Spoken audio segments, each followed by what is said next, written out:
India's Prime Minister Narendra Modi has welcomed German Chancellor Friedrich Merz, who is on a two-day visit. Merz is traveling with a large business delegation as Germany seeks to deepen economic and security ties. Key talks include a potential submarine deal and recruiting skilled Indian workers to help solve Germany's chronic labor shortage. Chancellor Merz's visit to India was expected to be a balancing act between economic and geopolitical issues. But first came the diplomatic pleasantries. Merz and Indian Prime Minister Narendra Modi started by visiting the Sabarmati ashram, the one-time residence of Mahatma Gandhi.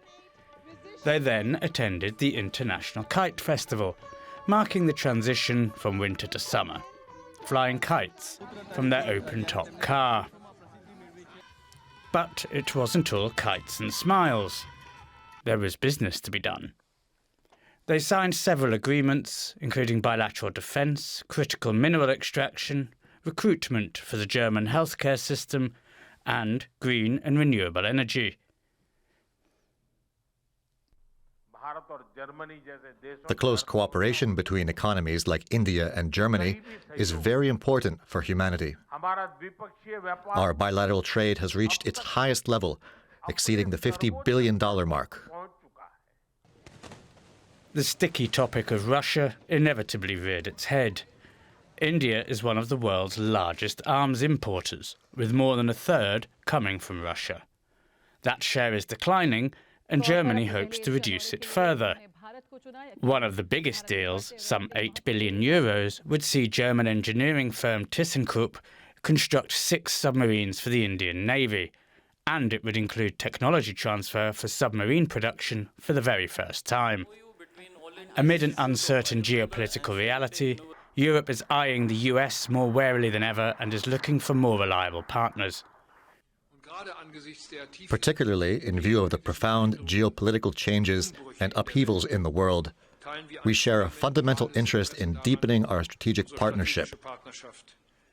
As important as Europe and transatlantic relations remain for us Germans, we must now establish a further, larger network of partnerships and do so quickly and with staying power. Merz even floated the possibility of the EU and India finally signing a free trade agreement 2 decades in the making. And with a summit coming later this month, both sides will be looking to surf the mutual wave of goodwill. Our New Delhi Bureau Chief Sandra Petersman has more on the agreements reached so far between the Indian and German leaders.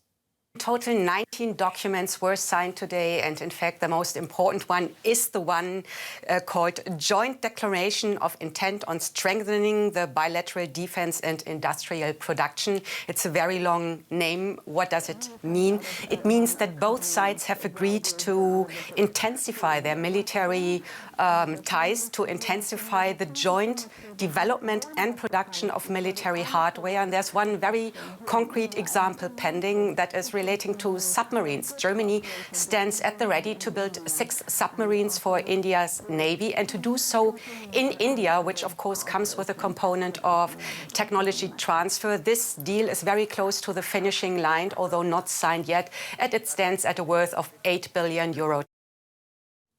That was Sandra Petersman in New Delhi. Well, here in Germany, the Indian population has nearly doubled in the last 5 years to some 280,000. The government has been easing visa and language requirements to attract students and young professionals.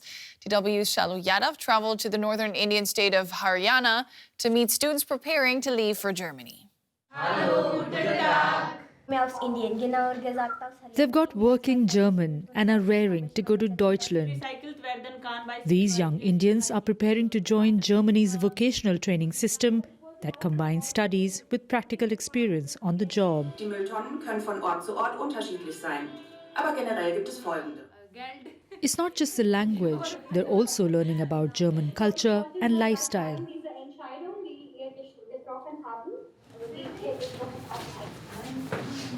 As the class breaks, they test each other's knowledge of their destination country. Most are due to start jobs in healthcare, hospitality, food processing or transportation this year. What you see here is diplomacy in action. As India and Germany take their people-to-people relations to a new high, Germany is short of skilled labor, while India has a wealth of untapped talent. The idea is to combine these together to create a win-win. To play their part, these students will have to get used to life in Germany. People are punctual, but the train system is not, so I hear you end up late. And even if we are 5 minutes late, they can scold us a lot.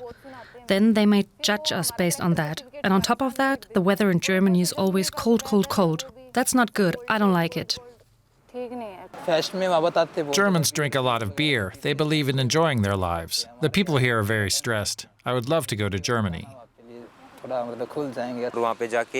complete a 3-year apprentice course. Then I'll continue my life in Germany as a truck driver. I can travel the whole of Europe as part of this program. I'm very excited to go. I've started shopping already. Rajesh Kundru switched careers to take advantage of the German push to attract Indians. Germany used to be a hard sell to people looking for a future abroad. UK जाना है, Canada जाना है, US जाना है, Australia, New They would Zealand look at the UK, Canada, the US, Australia, New Zealand. India जो है, I'd tell them that going to those countries would cost thousands of dollars, and with repeat course fees. But now that these countries are closing their doors, people are increasingly looking at Germany. Social media makes Germany feel just a swipe away. They giggle at a video of DIY plumbing in Germany. Not what they imagined they would be signing up for, but that could soon be a part of their lives too.